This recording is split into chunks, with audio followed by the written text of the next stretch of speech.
आपका एक बार फिर से स्वागत है डीकेबी सुपर सपोर्ट में। मेरा नाम है दीपक कुमार पाठक। आशा करता हूँ कि आप स्वस्थ और अच्छे होंगे। दोस्तों, आज हम बात करेंगे उत्तर प्रदेश अधीनस्थ सेवा चयन आयोग में कनिष्ठ सहायक की भर्ती में अस्थायी और स्थायी पद के बारे में। आखिर में क्या होता है अस्थायी पद और क्या होता है स्थायी पद। बहुत सारे बच्चे जब विभाग चयन करना रहता है तो वो कंफ्यूज रहते हैं कि और संदेह में रहते हैं कि क्या स्थायी पद है क्या अस्थायी पद है। और इसी भ्रम की वजह से वो गलत विभाग चूज कर लेते हैं। गलत इन द सेंस कि आप मनपसंद विभाग न चूज करके अस्थाई वाला आप चूज कर लेते हैं। अगर आपका मन रहता भी है कि अस्थाई वाला चूज किया जाए, चिकित्सा मान लीजिए चूज किया, लेकिन अब यहाँ भ्रम आता, अरे यार ये अस्थाई पद है, कहीं मुझे कुछ दिन बाद हटा ना दिया जाए या कोई ऐसी दिक्कत ना उत्पन्न हो जाए, ये इस भ्रम में रहते हैं। तो आज इसके बारे में पूरा डिटेल में बात करेंगे और आप आज यहाँ स्पष्ट कर दिया जाएगा कि क्या है स्थायी और क्या है अस्थायी। दोस्तों, अस्थायी और स्थायी। दोस्तों, अस्थायी का मतलब ये है कि जैसे कि अस्थायी पद के जो भी कनिष्ठ सहायक होते हैं वो किसी अन्य कार्यालय में भी अटैच हो सकते हैं। यानी मान लीजिए किसी कार्यालय में 4 पद स्वीकृत है, वहाँ पे 2 कनिष्ठ सहायक की आवश्यकता है, तो या 2 कनिष्ठ सहायक की आवश्यकता है और मान लीजिए 4 फुल है लेकिन 2 वर्क वहाँ पे ज़्यादा है, तो 2 कनिष्ठ सहायक यहाँ पे पहुँच जाएंगे, मतलब कि ट्रांसफ़र होके पहुँच अटैच कर दिए जाते हैं। तो ये अस्थायी पद वाले ही यहाँ पे अटैच किए जाते हैं। तो जिस विभाग में अस्थायी पद होता है तो वहाँ के ट्रांसफरेबल पद होता है, मतलब कि अस्थायी पद ट्रांसफरेबल पद होता है। और जैसे कि यहाँ स्थायी पद है कि जहाँ उद्योग एवं उद्यम प्रोत्साहन निदेशालय के जो भी कनिष्ठ सहायक रहेंगे वो संभवतः ट्रांसफ़र नहीं किए जाते होंगे। दोस्तों, ये जानकारी मैं अपने प्रशासनिक अधिकारी से पूछा है मैंने, और इसकी पुष्टि मैं ये नहीं इसलिए नहीं करता हूँ क्योंकि ये संदेह में उन्होंने बताया है, लेकिन जहाँ तक उन्होंने सही बताया है। तो यहाँ आप बिल्कुल भी कंफ्यूज ना होइए कि अस्थायी का मतलब ये नहीं है कि आप परमानेंट नहीं रहेंगे, आप परमानेंट कर्मचारी रहेंगे। और दोस्तों, एक अस्थायी और अस्थायी का तात्पर्य मैं आपको क्लियर करना चाहूँगा कि दोस्तों कनिष्ठ सहायक चाहे किसी विभाग के आप होंगे तो 2 साल आपका परीक्षा काल रहता है, और 2 साल के बाद 3 साल जब आपका कंप्लीट हो जाता है तो एक प्रक्रिया होता है स्थायीकरण की प्रक्रिया। स्थायीकरण की प्रक्रिया, तो स्थायीकरण की प्रक्रिया होने के बाद आप 100% अस्थायी कर्मचारी हो जाते हैं, यानी कि परमानेंट कर्मचारी हो जाते हैं।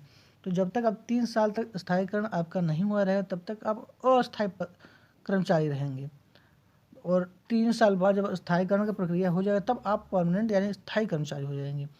ये भी एक स्थायी और अस्थायी का एक्सप्लेनेशन है।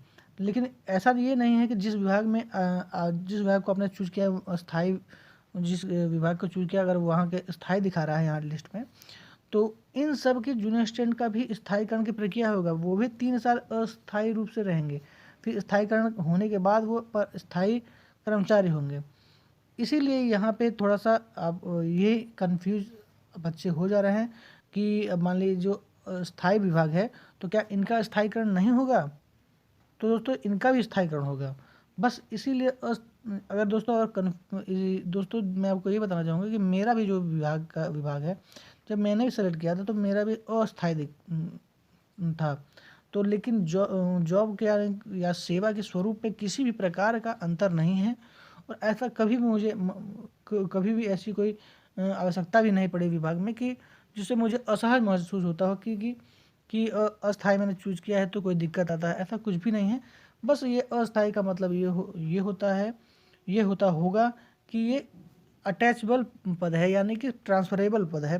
जैसे कि मैं जिस भी कार्यालय में कार्य करता हूँ तो नियमतः 5 साल बाद या जब जब जब प्रमोशन होगा तब तक एक कार्यालय से दूसरे कार्यालय में मेरा स्थानांतरण होना चाहिए, या अलग अलग जगह स्थानांतरण हो सकता है।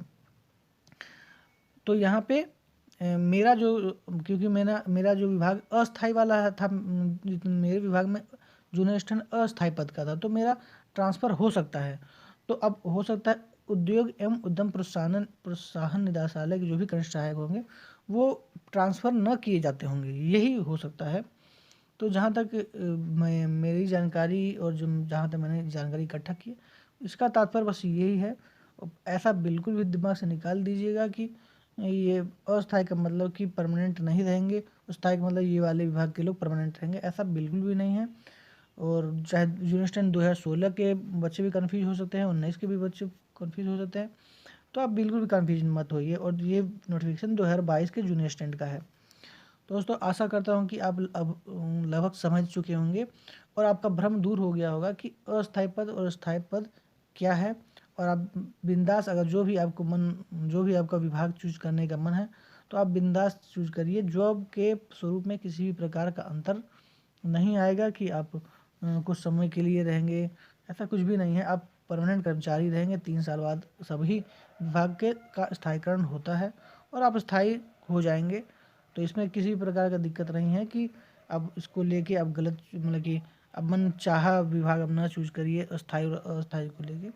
तो आपको जिस भी विभाग, जो भी विभाग आपको पसंद आता है, अस्थायी और स्थायी को लेके भ्रमित मत होइएगा, आराम से बिंदास चूज कर सकते हैं।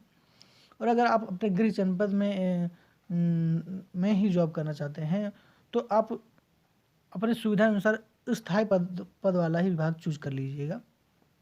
या ज़्यादा ट्रांसफ़र नहीं चाहते हो, नहीं इंटरेस्टेड हो तो स्थायी वाला कर लीजिएगा।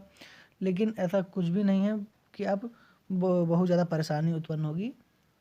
दोस्तों जहाँ तक मेरी जानकारी थी मैंने आपको बता दिया। आशा करता हूँ कि आपको वीडियो बहुत पसंद आया होगा। थैंक यू, धन्यवाद, वंदे मातरम।